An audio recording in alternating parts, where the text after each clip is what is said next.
Good afternoon, brothers and sisters. How are you all today? Okay, so today is Sunday. What is today's date? 17th. Father's Day. Is it Father's Day today? So, happy Father's Day.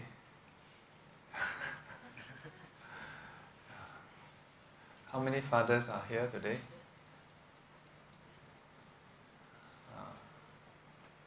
Are you all proud to be a father? Say yes. Yes. Are you all stressed to be father? Not easy, whether it's to be father or mother. Also not easy to be children. Nothing is easier in this world. Even playing games also difficult. You have to hide from mommy. It's like, mommy, you think it's so easy. As it is, it's really not easy to play. Then I must hide from you somehow. Not easy. Yeah. Over lunch I was sharing with the youth. Have you ever thought about this? Whether you have, whether you know how to speak, whether you know how to walk or not, you are your parents' child. When we are babies, our parents see us as their children. Not because you have done anything, not because you are, before you even not know how to speak, yeah? Before we can even speak, before we can even turn our head, we're just struggling with this body, you know. But our parents take us as their children. It doesn't matter whether we have PSLE, what is a good aggregate score? 400? 300? 260? What is the maximum score you can get? 300. 300 is the maximum score. This is how disconnected I am. So whether you have 300 or not, you are still your parents' child. Whether you have O-level passes or A's, you are still your parents' child. For that matter, whether or not you are working as a professional or not, you are earning big bucks or not, you are still your parents' child. So I asked the youth, have you thought about this? So why do our parents want us to study? And sometimes seem to make us go through a lot of things that don't give us pleasure. After all, they accepted us when we couldn't even speak. So when we grow up, we can speak already. Well, not bad at all. That's a major improvement. Yeah, I've seen so many parents being so proud of their kid when they can speak and they can walk.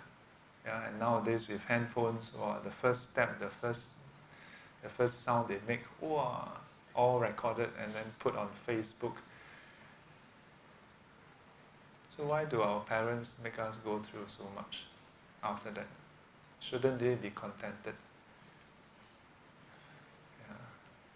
So I shared with them my thoughts. There's this saying, 望子成龙, 望女成凤. Yeah. In the hopes that our children will become successful. Yeah. So they want us to do more than what we are capable of currently. Yeah. If our parents don't think that we are capable, then they probably won't ask asked to try. Yeah. But the same is not just for parents, yeah, but people around us. Yeah, people around us. Yeah, but sometimes when people around us,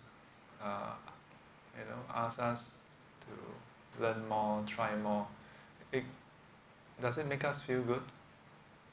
It depends. Sometimes it makes us feel good because it makes us feel like have a sense of accomplishment, yeah, that they give us opportunities. But sometimes when they ask us to try things that we have not tried before, it makes us feel so stressed. My father, in the past, he would ask me to try things I didn't like. See my father there. Oh no, he's not smiling. Don't worry, it's something good, it's something good. Yeah, you know what my father asked me to try? In the house, when the piping is clogged, when the sink is clogged, and you know last time the toilet bowl, when it was not a bowl but it was on the floor, the squatting type, yeah, and then sometimes things get stuck inside because last time the toilet is just the toilet, no such thing as a bathroom, so you bathe, and the toilet is not that big, so you bathe standing over the toilet, and then sometimes the soap will drop in, and then when it gets stuck, what happened? My father would ask me to go and clear it. Wow. It's actually clean, because he has flushed most of it. It's just something else stuck. But then the whole idea of putting your hand into the toilet, yeah. But that's not the worst. There was once the drainage. He asked me to put my hand in, and when I put my hand in, I felt something, not something moving, but something gooey. And I retracted my hand. And I must have made some noise, like, and I didn't want to do it. And then he said, your hand is smaller. My hand cannot go in. If my hand can go in, I wouldn't be asking him to do it. And then he said something else. He said, "Tapokia, kiasmi lasa." That's the kind of education last time. Anything, tapokia. You cry, tapokia back out. Oh. You understand tapokia? It means you're a boy, you're a man, you're a male. Anything at home you don't want to do, tapokia. Okay. But nowadays you can't. Nowadays Singaporeans are straddled between two polar views of mindset. Yeah, if you do that to your child, then you are labeling your child, you are pigeonholing your child, like when I was a kid, you want to cry, oh, cannot cry. 男子汉流血不流泪. Nowadays you can't. Nowadays you must say, it's okay, you can cry.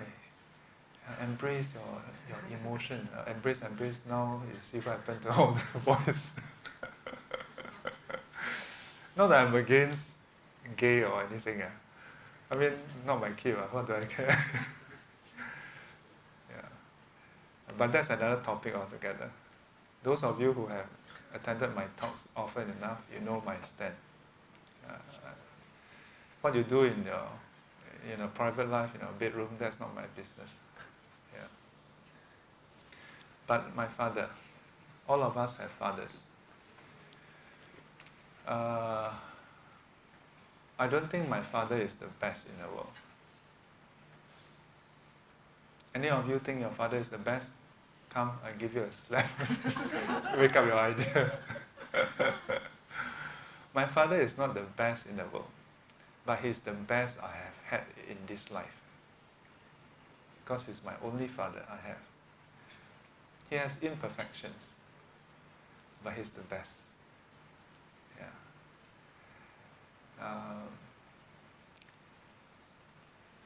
40 over years, I think. 40 over years, he worked tirelessly for the family. Yeah. And I'm sure in their own ways, your father has likewise. Yeah. So give all our fathers a round of applause.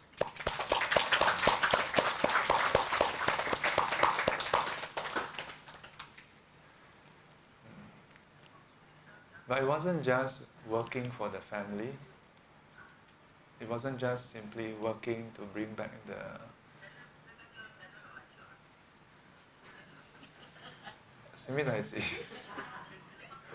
呢班 speaker 啊，邊大聲？老母老了，聽唔到。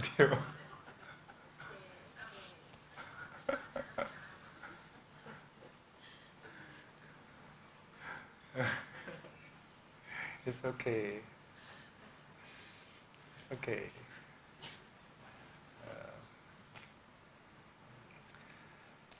I sometimes tell students, why you worry about your children becoming monks or nuns? How many of you, when you work, your parents can go and visit you and look at you work? I mean, I don't consider this work, you know. But I used to give talks when I was working as a consultant, but they can't go and attend the talks. And even if they attend, it probably wouldn't make much sense to them. Yeah. Very fortunate to have the support of them in what I'm doing. Yeah. Thank you. So, my father is 76, 77. Yeah, statistically speaking, he would have about 5 more years or 6 more years. The only way you can say this in front of our father and get away is being a monk.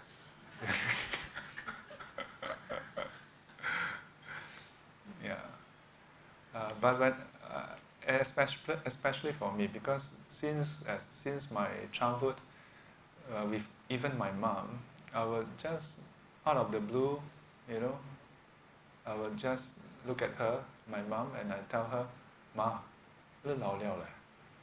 And at that point in time, she was maybe in her 30s. So I have a history. Yeah, so they are quite used to my ramblings already. Yeah, but I'm very grateful to my dad also for so many things. Yeah, if he had not recorded down all the episodes of me and my micro, I wouldn't have progressed and pick up programming the way I did.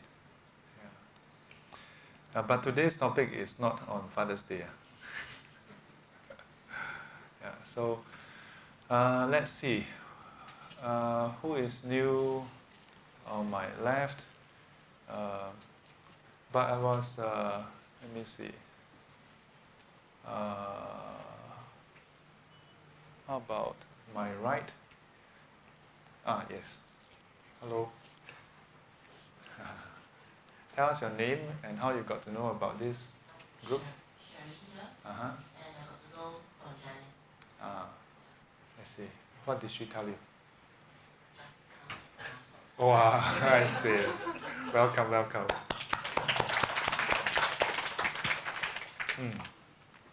Who else is new here today on my right?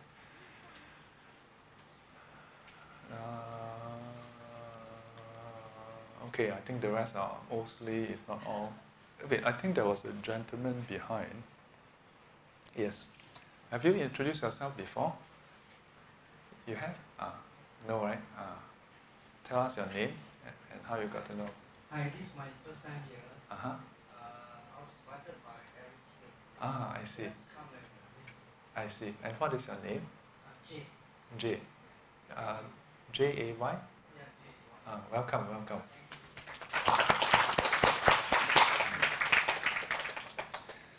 Yeah, so not so bad, right? When you have to introduce yourself. Don't worry, we will not ask you more than these two questions. Although sometimes I do, you know. Yeah. So welcome to SGC, where we have a bit of chanting, a bit of meditation, and then a bit of Dharma sharing. So today's topic is about practices of a lay person. So, oopsie daisy, this is, let me see. Don't look, this is a discussion point SGC, okay. So last week we talked about refuge, right? So we continue from there. So, what is today's date? 17.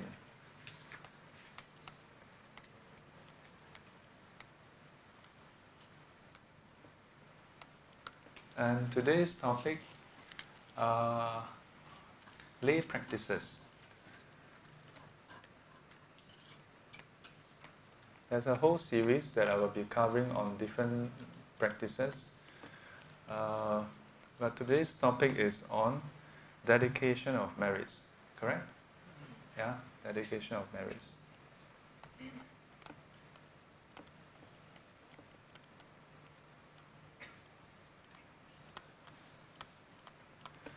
And it seems like the group of sisters who asked for this topic is not here today. Always happen. Those who ask for, Sifu, can you explain this? Sometimes are not always. Then they end up not coming. Yeah. So in Chinese we call it 回向. Sometimes the 回 has a 言字旁. We have the 传字旁. So dedication of merits. Every week when we finish our SGC session, then we'll do dedication.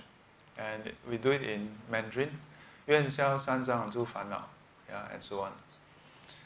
Some of you may be familiar with the other one, which is the 愿以此功德庄严佛净土，上报四重恩，下济三途苦。若有见闻者，悉发菩提心，尽此以报身，同生极乐国。Yeah. Slightly longer, and the wordings are quite different, but yet the direction, the angle, quite similar. Then there's another one.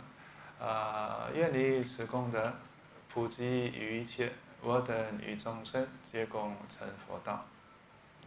Also, the first verse is similar, but then the subsequent one is slightly different. So, and if you were to join the different lineages, then you'll find that, wow, there's actually more than one type of dedication of merits. So, which is more powerful? Yeah, a lot of students always like to ask, Sifu, which sutra is more powerful? Which mantra more powerful? Yeah. What about dedication? Is there a more powerful dedication?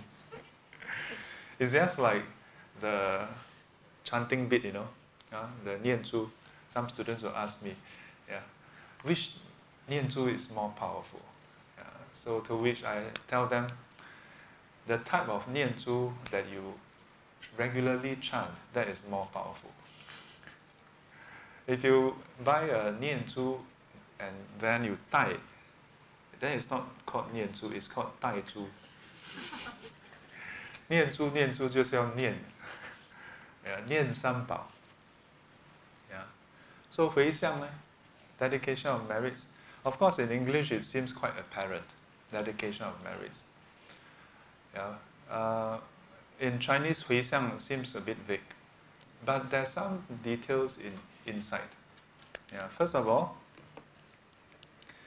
we'll look at the purpose, and then perhaps a little bit of the mechanism. You can tell when a person is from engineering. Yeah, and then the takeaway. I'm also changing my font type. Someone mentioned to me about how my handwriting is too cursive. So today I changed my font type. Yeah, to be a bit more separated. Yeah, I hope it is more legible. I also increased the thickness of the. Yeah. Is it clearer today? Slightly better, huh? So first of all, what is the purpose? And linked to the purpose is the question of the merits. Yeah, but I'll deal with the merits part under mechanism. Yeah. So first and foremost, purpose. What is the purpose of this dedication of merits? And in a way, for that matter, what are we doing? Yeah. What are we trying to achieve as a result of reciting those verses? So first and foremost, when we do dedication of merits, we are simply doing this. We are directing our thoughts or directing our wholesome merits, yeah, the wholesome energy, if you will. Yeah, but I prefer to just use the word merits towards a certain purpose. Yeah, directing it to do something. So you can look at it like so indicating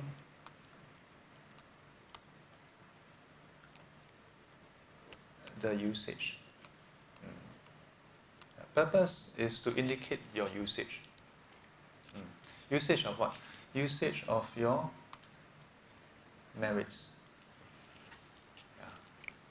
So it is not that you can dedicate merits only after a grand puja, where there's chanting. Anytime you do something good, you can do dedication of merits. Yeah. Something as trivial as, let's say, holding the door. Yeah. Do you know that when you hold the door for someone, there's merit also? Do you know? Wow. And after that, everybody chong to the door. I hold. The Buddha said, even when a person, with the leftover food, when he washed the bowl, yeah, and before he throw it away, with the thought, may this leftover be consumed by whoever can consume it. Even just doing that has merit. Yeah. So anytime you do anything wholesome, yeah, driven by wholesome thoughts. When you do something through your body or your speech, or even through your mind, there is merit. But what is merit? The word merit often conjures some very mystical forces. Merit basically means value. Whatever that has value. But value can be present day, can be immediate. Value can be potential value. So when you do something like, let's say, hold the door, it immediately is apparent of its value. You're giving someone convenience. Yeah? When you stand up in a bus, don't stand up in a car. In a car, don't stand up unless your car is very tall. In a bus, in a train, when you stand up and offer your seat, there's value in that. Yeah? You offer someone to have a seat. You give someone something. Yeah? But in Buddhism we say that beyond that value, there's something else. Your action itself leaves an imprint. Leaves an imprint where? Leaves an imprint in the chair? No. Leaves an imprint in us, in ourselves. Yeah? The Buddha in the Anguttara Nikaya described this process using the metaphor of a seed. A lot of people think that the metaphor of using seeds, karmic seeds, a lot of people think that this is a Mahayana development. But this analogy, this metaphor, can be found in the Anguttara Nikaya. Yeah? So imagine that in our mind is like a virtual field. Yeah? You all know a field, yeah? A piece of land. And your mind being a piece of land, then you can plant things inside. If you have a piece of land, what are you going to plant inside? What would you like to plant? Some of you may want to plant flowers, yeah? Plant lavender, plant some herbs, yeah? Or if you, nowadays is H-E-R-B. How do you pronounce it? Herbs or herbs? Yeah, these days the pronunciation is all over the place, you know. People tell me that, no, it's herbs. And I'm like, okay, herb. Then how about hospital? Should it be hospital? Or like, suddenly there's silent H all over. But you know what I'm talking about. Maybe you want to plant your herbs. Some of you maybe want to plant roses. Is there anyone who wants to plant weeds? And I'm not talking about marijuana, okay? I'm talking about the normal, the horse grass, the normal grass type. And when I was a child, we did gardening in the school. And then we had to pull out the weeds. Yeah. And then one day I was thinking, why don't we human beings just eat this kind of grass? This kind of grass just grow by itself. Oh.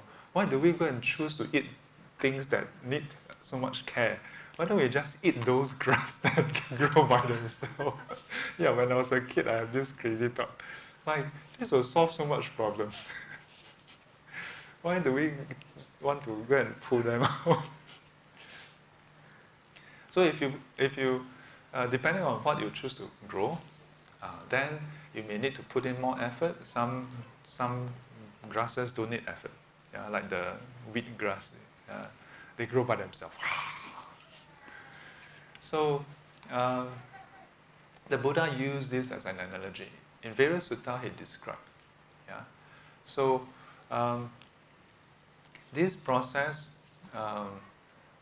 we usually say, when you do some acts, whether it's wholesome or unwholesome, yeah, then the Buddha used another description. Wholesome is light or white karma. Then unwholesome is dark or black karma. Yeah. Then there's the black and white karma. Yeah. Then there's the neither black or nor white karma. Different states. And all this is determined by the state of your mind. So just like seeds, after you plant the seeds, then what happens? When you plant the seed, do you immediately have an orange? Do you immediately have? No, it takes time. Yeah?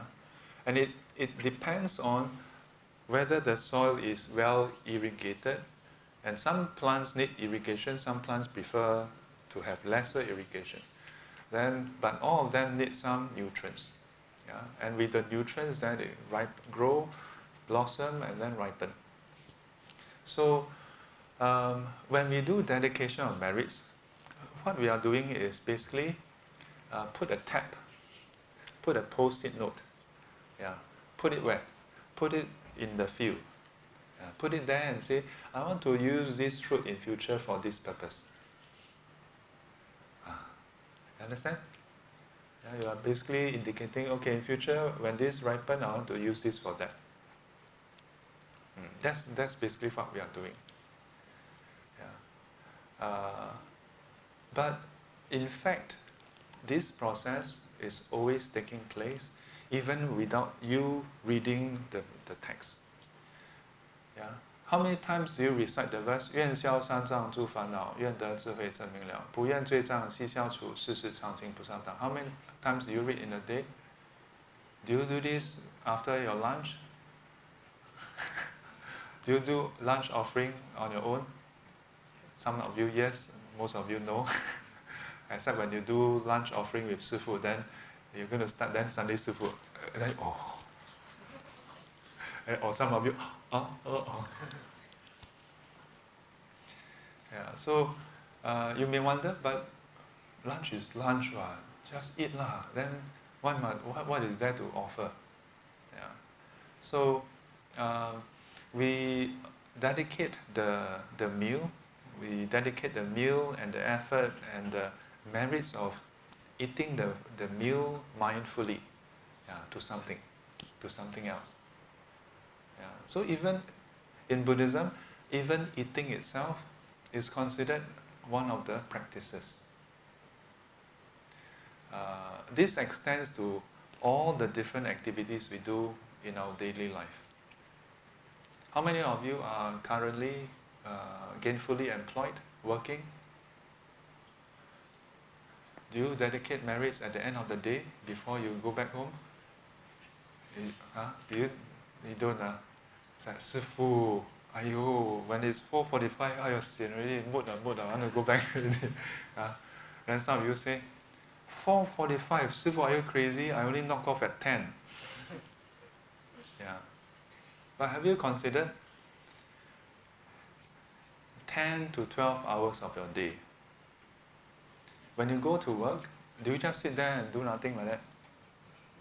Do you go to work like that and sit there? You don't, right? When you go to work, are you doing things? When you do things, is that not karma? That's karma, right? Karma means action. Are you not taking actions when you're at work? So every day, you maybe you generate a lot of merit, but you never dedicate. But maybe you also generate a lot of demerit. So in Buddhism, even as a lay person, working in a secular context, those are opportunities for you to do wholesome acts. But Shifu, I'm doing accounts. What is there? There's nothing religious, right? So meaning what? Every time I open up the spreadsheet, I must say, Namo. Yeah. May this cell be happy. May this other cell be well and happy as well. Then when the ledger cannot balance, then may the ledger be balanced and well and happy. Is that what you're supposed to do? Not necessarily. If you put in, if you do your work conscientiously, when you do your work with wholesomeness, that attitude itself is worthy of, is meritorious. When you put in effort, diligence, you don't slack. You are meticulous, you are detailed, you do your due diligence. That is merit. Don't think, but Sifu, I'm not saving anyone with the spreadsheet. I mean, how many people can say that they go to work every day to save people? I mean, there are, but how many people? But it doesn't mean that if you're not in those professions, then you're not doing anything meritorious. What else? So that is the source of merit. So it's not just so-called religious activities, then there are merits. Even day-to-day activity, your own day-to-day activity, your profession, how you carry them. It can be meritorious, as I said, it can be demerit also. So even if a person those who are in the medical profession, please don't mind me. So one student shared with me that day. He told me that there was this doctor. Yeah, his friend, was it his friend, or I think he himself, he encountered this doctor, and this doctor was sharing. They know each other quite well. So sharing that he is quite stressed. He said, why are you so stressed? Yeah. Then the doctor said, because he has 4 to 5 properties, and the property market is not doing well. Yeah. So,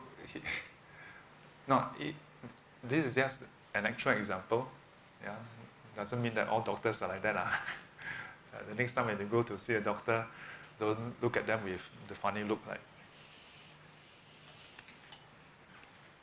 Yeah, so let's say in such a scenario, if recently there's a discussion, right, in the papers about how there are some cases where hospitals, doctors, or the patients themselves would make a larger claim than they need, right? Yeah. So, although the medical profession is very wholesome, it's very noble, in fact. Yeah. But if a person were to carry out their profession in that way, yeah, then how? A friend of mine ever shared with me, that because of the way insurance is being structured, they don't cover outpatient. So they're supposed to do an X-ray or something. Then the doctor basically strongly basically recommended, saying, "Oh, would you like to just stay for a few hours? Like, I think, what do you call it? Day stay or something? Huh? Day surgery? Yeah. And basically just stay for that few hours and never really stay also. But because of the way it's being positioned, then suddenly it's claimable. Yeah. But we're not here to discuss policy. Yeah. But you can see how in the same profession, how you carry out your profession then is determined by your mental state. Some argue that, well, the doctor is not trying to cheat and earn more money, he's just trying to help the patient save money. So, a bit tricky. But we have another example which is very much clearer is, cabbies, yeah, where they go a few more rounds, yeah. Especially if you are in a foreign country, they go one big round and then come back. Usually it's maybe $20, then suddenly it's $50. Yeah. Although the profession is providing a service, transport, yeah, it's meritorious. But if a person carry out in this way, then it's actually demerit. So the source of the merit, that's one part. Then the actual process of dedicating the merit. Just now I mentioned about how on a day-to-day basis we are actually dedicating merit already. Yeah, we are actually dedicating the merit already. So, take for example, when you are on Facebook, yeah, and you see some posting about some holiday overseas, yeah, Bhutan, Ladakh, Japan, and so on and so forth. Okay, and then when you see, your heart, boom, boom, boom, boom, yeah, your mind leap out, and then you have just this very nascent, very subtle thought. Wow, yeah, a hint of envy. Yeah? Not the negative envy, but wow, that is so nice, feeling happy for that person, so still okay. But the fact that you're happy for that person, then that slowly can develop into, why don't I go? Then it can develop into, what if I go? Maybe I should go. And then next thing you know, you're texting your friend, hey, Bhutan, next year. Then, so even before, even without reciting 愿以此功德要去 Bhutan 去要到 Bhutan 去 you don't have to say that out, you know. Dedication of merit is not simply about reciting some verses. Yeah.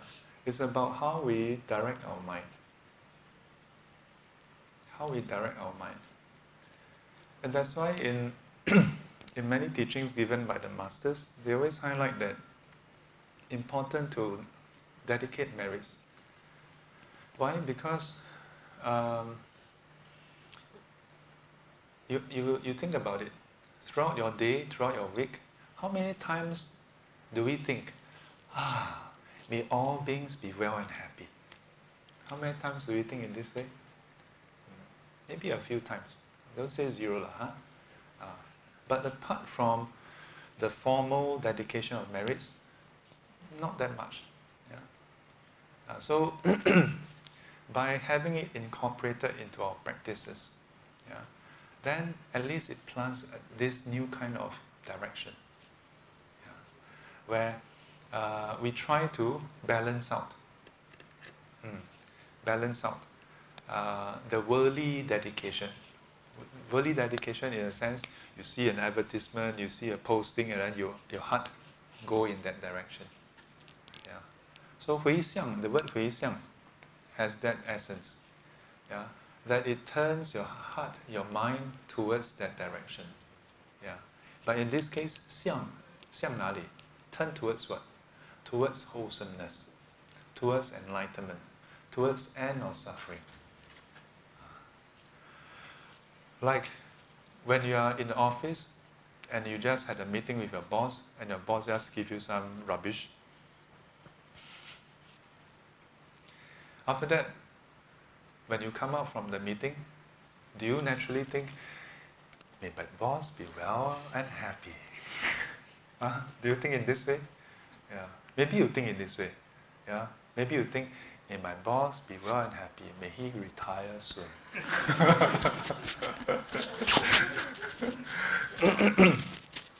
Yeah. We seldom think in that way. We seldom think, after a very unpleasant meeting, we seldom think, may you be well and happy.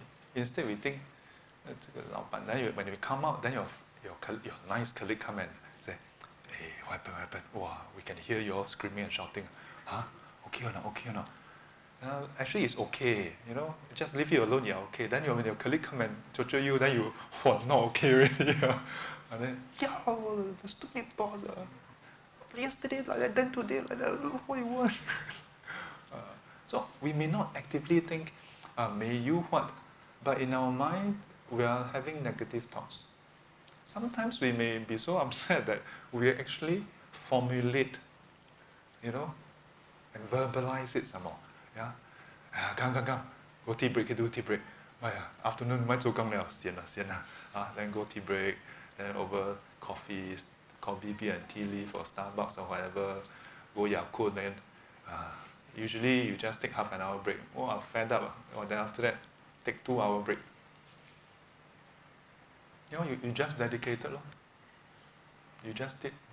You dedicated 2 hours of our precious human life to just whiling it away because of your boss. But it's not your boss' fault, because you are the one who make the choice.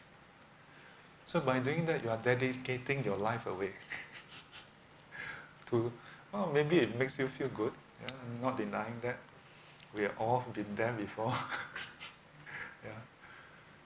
But you just dedicated your 2 hours of your human life. You don't have to wait for future life to look at your results, By your intent, you dedicate, and then you immediately carry out. Just think.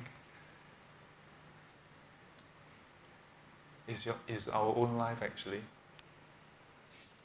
And that 2 hours or half an hour or 1 hour, were you happy?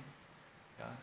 So you dedicate your 2 hours of your precious human life to an unhappy state. Yeah. You dedicate supposed to be a merit, human life is the fruit of wholesome act, supposed to be pleasant. But then you direct it to hell, dedicate it to suffering. That's why it's important to do the formal dedication. Yeah.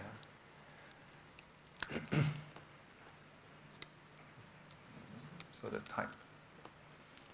Our mundane dedication and supramundane.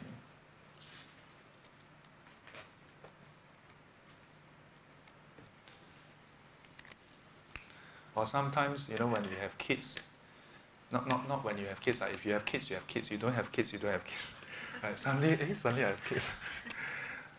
But when in the case where you have kids, sometimes our kids, they are very nice and sweet. They are so, everything is so nice. Then you dedicate the weekend to them. Yeah, happy, go out for lunch. Then suddenly they do something stupid. Then what happened? You dedicate the whole afternoon to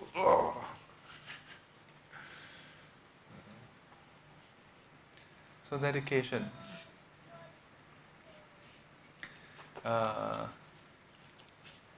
Which is more powerful? The mundane type of dedication or the supramundane type? Supramundane, I'm referring to the usual that we are reciting. Yeah. Which is more powerful? The mundane one that I've described, day-to-day thought, yeah, 起心动念, yeah. Which is more powerful? For most of us, the mundane type is more powerful. Most of us. Yeah. Because more powerful in what sense? More powerful in terms of frequency, in terms of intensity. Yeah. In terms of how much we feel it, how much we connect with. Yeah. 相应. How much we connect with it. It's more powerful. Yeah. So the frequency, the intensity. Oh, my phone is going worse again. And also the connection.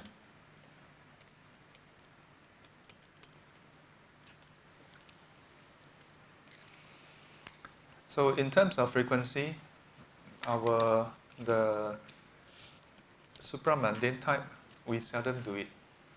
Yeah? We seldom evoke this kind of thoughts.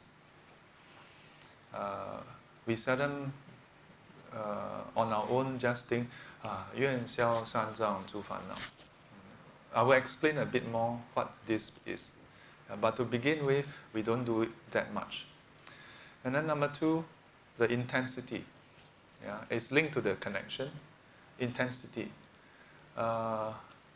Some students have shared with me before, and part of the reason why I'm sharing on this today is that for many of my classes, some of the students 不扁啊，干当啊， then 不扁了，这师傅 English, then suddenly 回向 Chinese. Okay lah, just read lah. 愿消三 what is that? 汉语拼藏诸烦恼. Just follow. Just come out with the sound. Just open your mouth, then sound come out. So this is the one level of doing dedication. We're just reading the verse. Yeah, just reading the verse. Whether you chant it or you read it, the intensity is not quite there. Why? Because our connection is not quite there. For one, even those of us who understand the Chinese character may not understand fully the intended meaning. For two, it's not from our heart. It's not written by us. Yeah. How many of you, when you speak, 愿消三障诸烦恼, 7个字的. How many of you, when you speak in prose, yeah, like poet, 7 words. Yeah. So it feels a bit different. Yeah. For some, it feels very spiritual, especially when you chant it. 愿消三 sa so fa na. But for some, hearing this chanting is like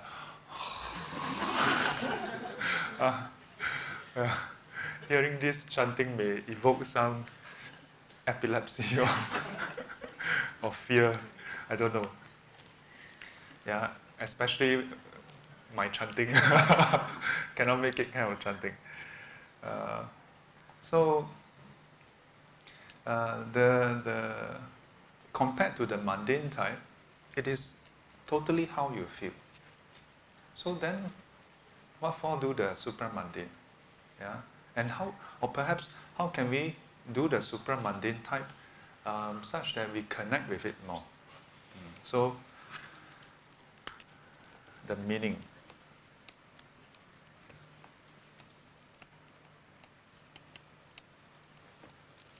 In terms of frequency, the trouble with us is sometimes, if I ask you to do it every day as a homework, maybe you will do it. Yeah. But sometimes when we do something too regularly, then it becomes mechanical also. It's like flowers, you know. How many of you receive flowers every day from your husband? How many of you would like to receive flowers every day from your husband or boyfriend? No one. If you are newly married, or maybe you are just started to patong, maybe you feel, oh, that would be so sweet. Yeah? But if it happens, maybe the first week you feel it's sweet. Second week, you feel it's a waste of money. Third week, you start to wonder, what do you do this time? Yeah. Sometimes dedication of marriage can become mechanical when you do it too frequently. It's like making vows, you know. Every day make vows, but yet at the same time, this is actually encouraged in many traditions. That every day you should do it. Yeah. Every day you should do it. You should treat it like breathing. Every day you breathe, right? Is there a day that you say, don't feel like breathing today? Yeah. Even people with depression, they breathe, you know. Yeah. Every day we breathe. So we should take this dedication of merit in this way. But I want to suggest something. So before I go into the meaning, I want to suggest that sometimes after you do the formal dedication of merit, yeah, we can also call this formal and informal. Okay? After you do the formal dedication, you can just sit quietly for a while. Yeah? If you are at home in front of your altar, mini shrine, yeah? If you are at the door, then you after that then okay, let me sit down and then tiang, yeah. No. Yeah, so when you are doing a formal dedication, then after that it's good to do an informal one. Yeah? Where you ask yourself,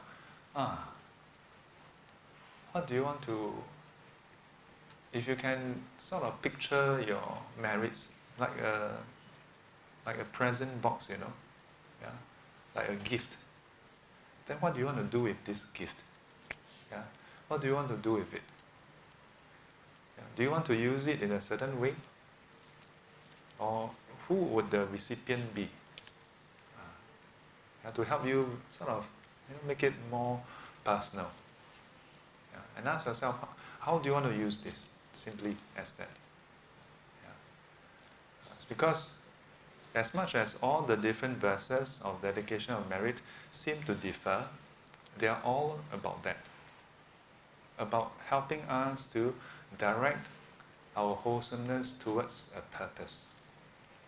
Yeah. So,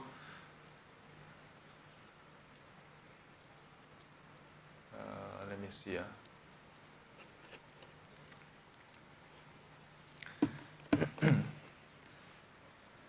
Let's just go to the, hang on, Xin Dai Ji.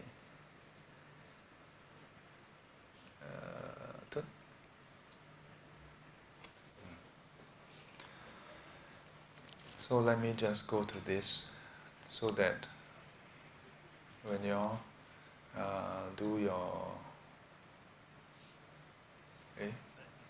is it before or after? Here. Yes.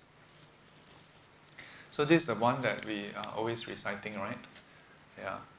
So this is the standard verse. Later, if we have time, I will explain some of the other verses. So it starts with 愿消三障诸烦恼. So for this set of verses, there is an implicit statement before this, which is with the merits that we have accrued. That line is implicit. Whereas in the other dedication, there's an explicit 愿以此功德. Over here, there's no such verse. It goes directly into what you want to do already. Yeah. So over here, it says 愿消三障诸烦恼. So the gist of it is you want to remove defilements. You want to remove the sorrow, the worry, the problems in your life. Yeah. With what do you, on what basis do you say you want to do this? Based on the good that I have done today. Using that as a basis. It's not 空口说白话. It's not just empty wish, you know. I have some basis. Yeah, I have some currency. Yeah, this is what I'm using, and use it to do what? 愿消三障. So this 三障. Then 诸烦恼. I'm going to switch back, and then explain this.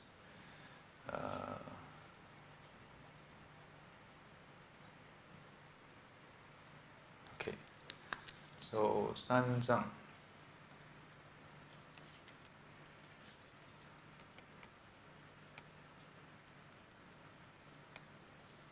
Sorry, I should have written that side first. Is this correct? 三障. Correct? So 3 obstacles.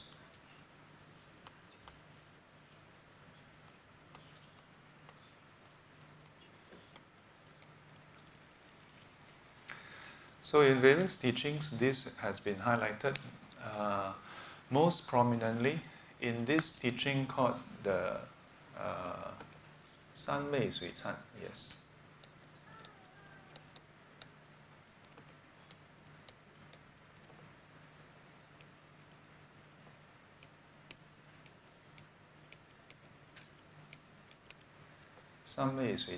The water repentance puja.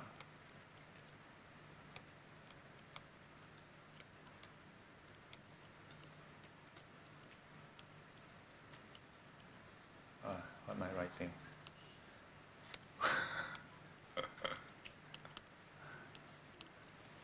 For those of you who are still studying, just bear with it.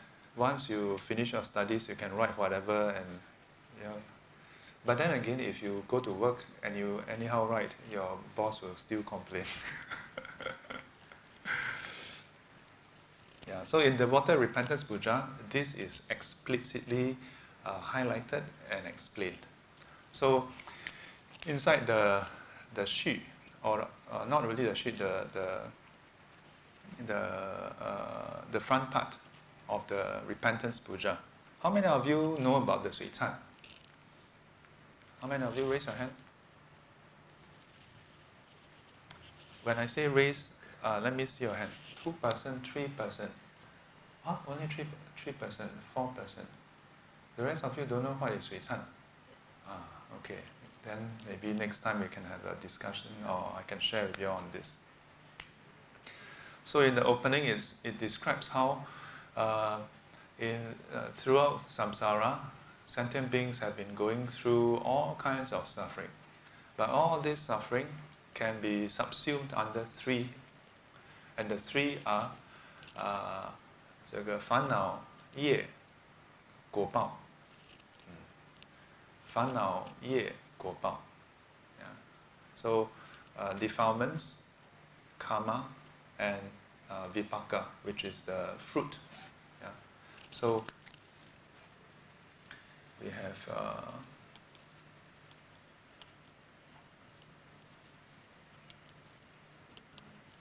fun now. Yeah.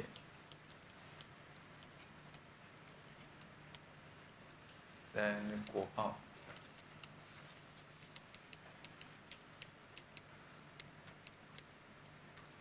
So 1, 2, 3. So this is the defilements. This is action. And this is the fruit. So some of you may find it apparent already. From defilements, which is the core would be greed, hatred, delusion, 贪嗔痴.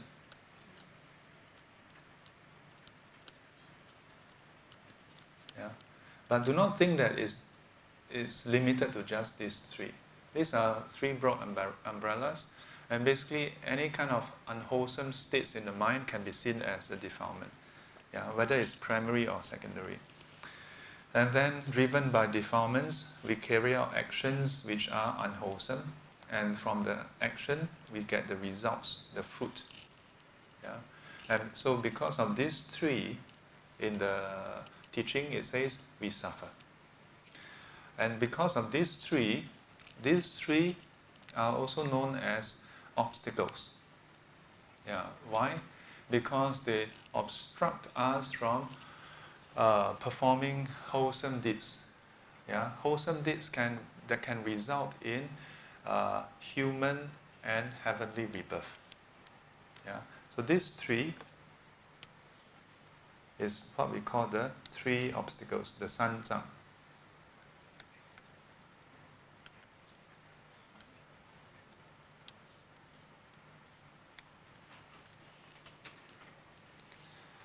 No? The three obstacles. They obstruct, firstly, the wholesome deeds that can lead to human and heavenly rebirth. That's number one. Number two, they obstruct the cultivation that leads to the supramundane path. That means enlightenment. Yeah. So either happier rebirth or enlightenment. These three can obstruct us. Defilements is quite apparent. Yeah? When defilements are active, greed, hatred and delusion and so on, then sometimes maybe we originally we want to learn Dharma. But when defilements arise, then what happens? We don't feel like learning Dharma. Yeah? Initially attend class. Then defilements arise, don't attend class. Yeah. So then from our defilements, we don't just stop there. We go and carry out the action. And the actions can, as a result, impede ourselves. Yeah, impede ourselves. Most namely, those actions that are unwholesome to the point where it becomes an obstruction. So the 10 unwholesome deeds obstruct in the future, but there are 5 heinous deeds. 杀父杀母杀罗汉出佛身血破和合身. Killing of one's father, mother, arahant, harming of a Buddha, and breaking up of a sangha in harmony. If you do that, then these actions itself is so heavy, it obstructs your progress in this life. So no matter how hard you practice, you cannot attain enlightenment. But hang on, the 5, you just have to do one of them. You cannot. Don't misunderstand it, okay? Oh, do all 5 then. No, do any of the 5, okay? So in Singapore, it's very hard to do this, yeah, because very hard to find news, to hear of people killing their own father or mother. Yeah, kill arahant. A lot of students ask me where they can find arahant. So But just don't kill anyone, then you won't do this, okay? Harm the Buddha. The Buddha has entered Parinibbana, so don't worry. But the last one, breaking up of the Sangha. My teacher explained this. From the teachings it says, those who do number 5, they are not ordinary people also. They are cultivators. They have, they are not just ordinary cultivators also. They are cultivators that are very serious about their practice and somewhat successful also. Successful in convincing others of their wrong teachings. Then are you capable of breaking up the community? So the Buddha teach 四圣谛八正道, 4 noble truth, 8 path. Then imagine if now suddenly someone tell you, no, actually there's 5 noble truth. This is number 5. You all never hear before. Let me tell you now. Will you believe? Would you believe such a thing? Would you will believe? Then let someone come and tell you, Noble Eightfold Path, actually 9 full path. Would you believe? Yeah. So to do number 5, you need to be a deluded cultivator. Yeah. Cultivator no less, but deluded. And then with the delusion, the person wrong view, guiding others. But I must highlight, Arahant, hard to find, that in some traditions, as a result, Buddha statue, they treat it with utmost care, because then they consider that if you break the Buddha statue, then it's as good as this.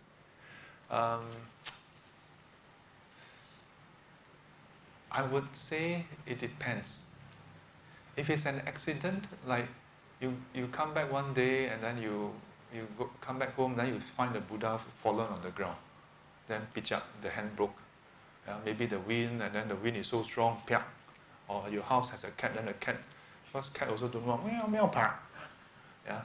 Or maybe, one fine day you decide, oh, the Buddha is so dusty, then you take out the Buddha from the container, the shrine, and then you wipe, piak.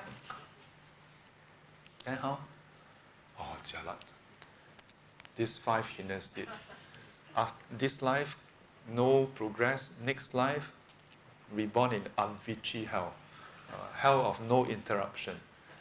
Why is it called Avicii? Because the suffering has no interruption. Yeah. As a human being, you're born, suffer a bit, then okay, relax, go watch movie, relax, have fun, then suffer a bit, okay. Yeah. But Avicii hell, the moment you arise there, suffer, die, suffer, die, born, suffer, die, born. Continue, just, yeah. But it depends on your intent. Yeah. Are you doing it with the intent to destroy it? Yeah. So many times, those who are faithful tend to be very fearful and very paranoid.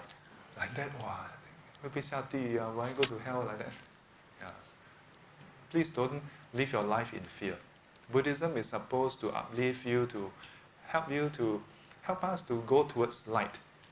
Yeah, to live your life with wisdom, fearless. Yeah.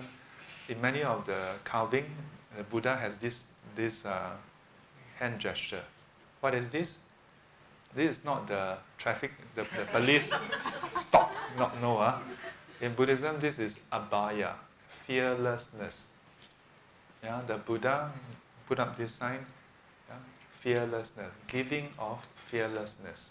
By giving you teaching, yeah, give you fearlessness. Because why? When you learn the teachings, if you learn, Buddha give teaching, you don't learn, you still live your life in fear. So don't live your life with fear, okay? Yeah. Unless you purposely think, oh, I want to destroy the Buddha image, then won't be so good. So, how about the first two? Father and mother. Today's Father's Day. So even though most of us will not be killing our father or mother, but if we intentionally hurt our father or mother, or willfully do not protect them from harm and so on, that is harmful karma also, you know. Yeah. Now this does not include cases where your father or mother have wrong views and insist that you follow them with their wrong views and do some stupid things. Yeah. And if you disagree, then they, oh, you are not a failure. You're making me upset. You go to hell. This is their own delusion, okay? People, you know, you think it's so easy to go to hell. I mean, it's quite easy, but it's not so easy also. Yeah? You don't just go to hell because someone is upset with you. Understand? Yeah? Because a lot of parents, unfortunately, in their delusion, really delusion. Actually, it's nothing complicated like delusion. It is basically a simple fact of human nature. How many of you like things to be done your way? Let me repeat myself. Yeah, you all should all raise your hand, okay? Yeah. Almost everybody like things to be done our way. So it's basically that. Yeah? And, you know, when we are so overwhelmed by this need to be in control and want things to be done our way, then sometimes we'll say all kinds of things just to, you know, emotionally blackmail our children, to make them do our bidding. That is not right. Yeah. So just because they have wrong view doesn't mean that we're going to go to hell if we don't follow them. In particular, if it is a clear-cut ethical matter. Yeah. So don't, you know, be caught up with all that. Lastly, the fruit. When we do our actions, then it produces fruit. Three lower realms, the fruits of the three lower realms, in those cases, then we are impeded from learning Dharma. The higher realm, like heavenly realms, we can still learn, but can serve as an impediment also, for further progress. But as a human being, sometimes we are born impaired, or sometimes after being born at some point, certain fruits ripen, and then we become impaired. And that can obstruct us. And in this way, these three bring us suffering and obstruct us from cultivation of wholesome deeds.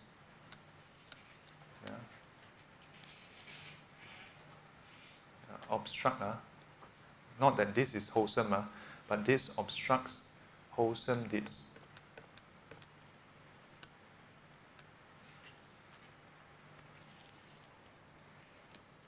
Let me write it down in case 3 months later you look at it.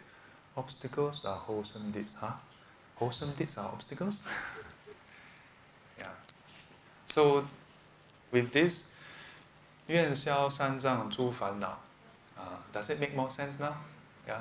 We are saying with the wholesome deeds that we have done today, we make a vow, we aspire to remove all these obstacles.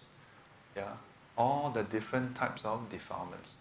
Defilements that is active, defilements that has become transformed into action, and then the results of those actions. Yeah. So, in other words, with whatever wholesomeness we have done, we want to dedicate the merits to improve ourselves. Simply that. We want to improve ourselves. So any time when people tell me, I'm like that, then how? If you're like that, then everybody can say they're like that, then... Yeah. Many years ago, when I was drafting the opening address for the Buddhist college, I put in this line. Anyone who comes into Buddhism must be ready for change. If a person is not ready for change, then you can't gain much benefit from the Buddhist teaching.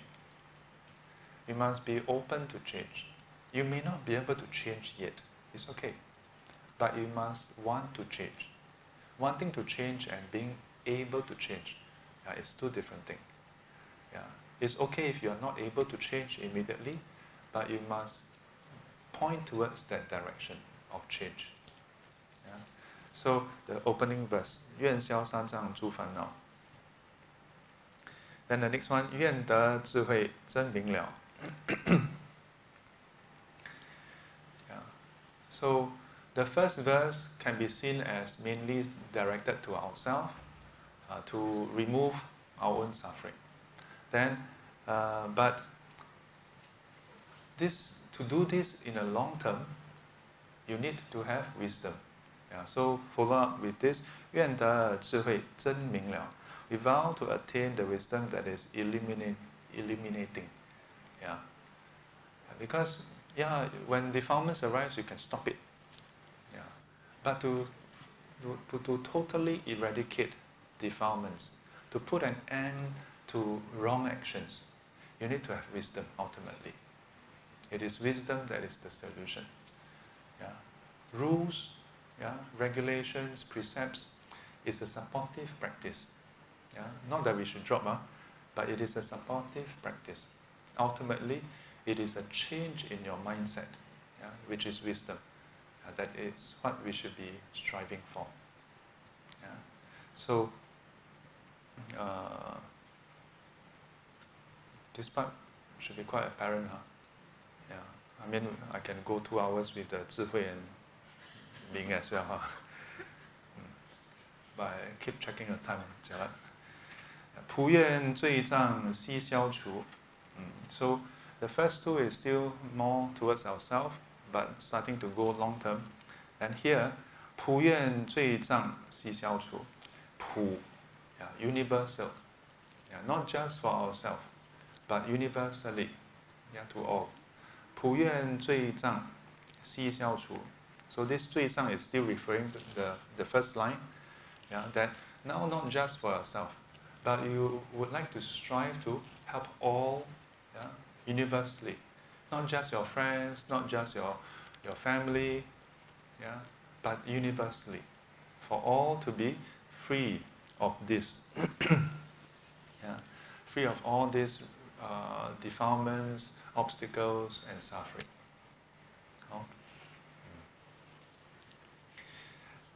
Then the last line, 世世常行菩萨道. So, can you dedicate yourself to do it for 1 minute? To cultivate for 1 minute? Say yes. Yes, of course. Can you dedicate your life, just 1 minute of your life, to serve others, to help people, to be free of suffering? Just 1 minute. Can? Can. Who cannot? 1 minute, ma? How about 1 whole day? Okay lah, once in a while can. How about 1 whole year? Once in a life can. How about 1 whole life? 喂，师父 don't ask for too much. 得寸进尺. But this is Bodhisattva path. Not just this moment, not just tomorrow, not just this year, not just this life, but life after life. Life after life. That you want this Pusa Dao. What is Pusa Dao? It's basically doing this. That you are constantly looking out. How can you help yourself and help others improve, to be free of suffering, to be free of defilements? Not easier. So after this, maybe every week, initially is 愿消三障诸烦恼, 愿得智慧真明了, 普愿罪障悉消除. Up to the last part, very few people recite. But don't worry. Don't worry. At this point, maybe some of us may feel like this is quite impossible to do. How is it possible? It's possible. May not be apparent now, but we are planting the seed. You recite this every week. Now, Sư父explained already. Next time you accidentally become Bodhisattva, you cannot say, hey, how come I become Bodhisattva? Huh? Didn't this monk explain to you? You cannot unhear it. So you recite this every day, you plant a bit of seed, plant, until one day the seed reach fruition, until the seed reach a certain critical point, and then what happened? Blossom. And then on that day, instead of your usual response, where when something that is unpleasant happens, instead of just thinking about how unhappy, how unjustified it is, instead you think, "Ayah, this person is suffering." And then at that moment, onwards, you start to see this world differently. Yeah, you start to see this world differently. Yeah. Then you see, so many Buddhas and Bodhisattvas around. 阿弥陀佛。